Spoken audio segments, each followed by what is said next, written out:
ইদানিং সোশ্যাল মিডিয়াতে দেখা যাচ্ছে জিনে ধরা এক নারী তেঁতুল গাছের চিকন ডালের শাখা ধরে ঝুলছে, কখনো গাছে উঠে যাচ্ছে। এগুলো আদৌ সম্ভব কিনা যদি জানাতেন।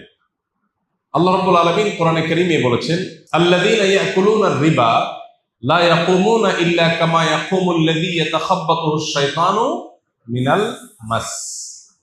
আল্লাহ সুবহানাহু ওয়া তাআলা বলেছেন, যারা সুদের কারবার করে এই মানুষগুলো কিয়ামতের দিন আর কোন কোন তাফসীরের মতে কবর থেকে যখন মানুষ পুনরুত্থিত হবে তখন ওঠার সময় তারা উত্থিত হবে, কিয়ামতের ময়দানে হাজির হবে ওই ব্যক্তির মতো যেই ব্যক্তির উপরে শয়তান ভর করে সাওয়ার হয়ে জিনে ধরে তাকে পাগলের মতো করে ফেলেছে।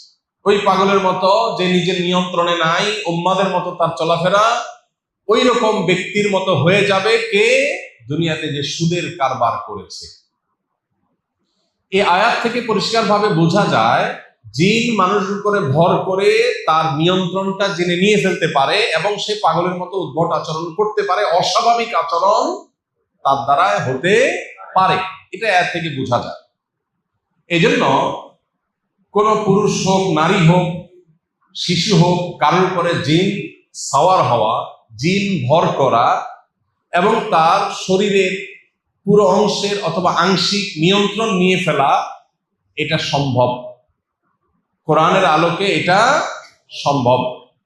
আজকের বিজ্ঞান সেটাকে অস্বীকার করলেও একজন সত্যানুসন্ধানী মানুষ যিনি প্রকৃত সত্য আবিষ্কার করতে আগ্রহী, তিনি যদি একটু খোলা চোখে তাকাবার চেষ্টা করেন, তার কাছে দিনের আলোর মতো পরিষ্কার হয়ে যাবে যে মানুষের উপরে জিনের সাওয়ার হওয়া, ভর করার ঘটনা অহরহ ঘটে।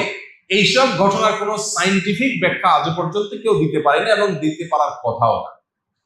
কিছু ঘটনা হতে পারে সেটার পেছনে সায়েন্টিফিক ব্যাখ্যা থাকতে পারে, বাট মানে রিয়েল বা প্রকৃত অর্থে যদি কারোর উপরে জিন সাওয়ার হয় তাহলে সেক্ষেত্রে সেটার কোনো বৈজ্ঞানিক ব্যাখ্যা আসলেই দেওয়া সম্ভব নয়। কারণ এখনো পর্যন্ত আমাদের সমাজে অহরহ এরকম জেনে ধরা রোগী আছে। আপনি বলবেন শুধু এগুলো আমাদের সমাজে হয়, উন্নত দেশে হয় না কেন? উন্নত দেশেও হয়। তারা বুঝে না, তারা এটাকে স্বাভাবিক অসুস্থতা মনে করে ট্রিটমেন্ট দেয়, কোনো সমাধান হয় না। একসময় রোগী মারা যায়, একটা অ্যাক্সিডেন্ট করে, এর বাইরে কোনো সমাধান হয় না।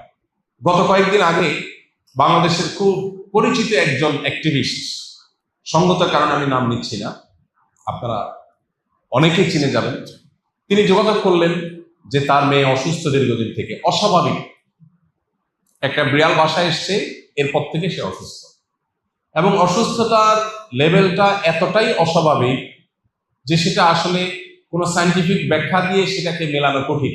ভদ্রলোক নিজেও বিজ্ঞান মনস্ক মানুষ, খুব বেশি ধর্মকর্ম করা মানুষ হিসেবে তাকে জানি না আমরা।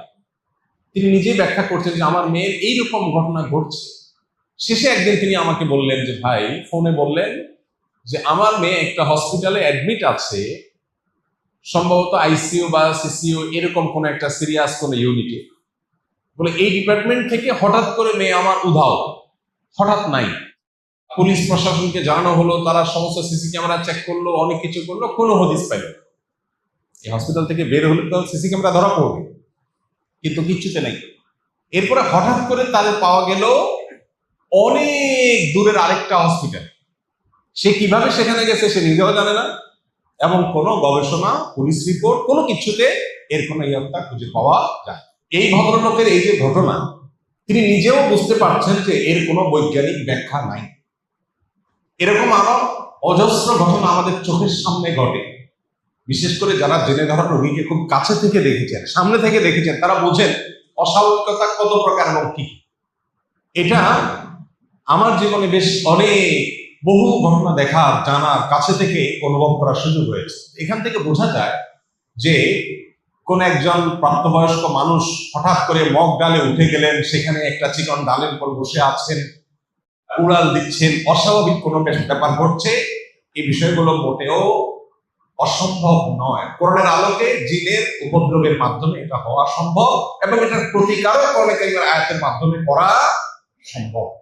বরং এই যুগে কেউ যদি আল্লাহ কুদরত দেখতে চায়, কোরআনের মিরাকল দেখতে চায়, কোরআনের কোনো যদি অলৌকিকত্ব আর মুজিজা দেখতে চায়, তাহলে রুকিয়া কিভাবে কাজ করে সেটা দেখলে সবচেয়ে বেশি কোরআনের অলৌকিকত্ব দেখতে পাবে।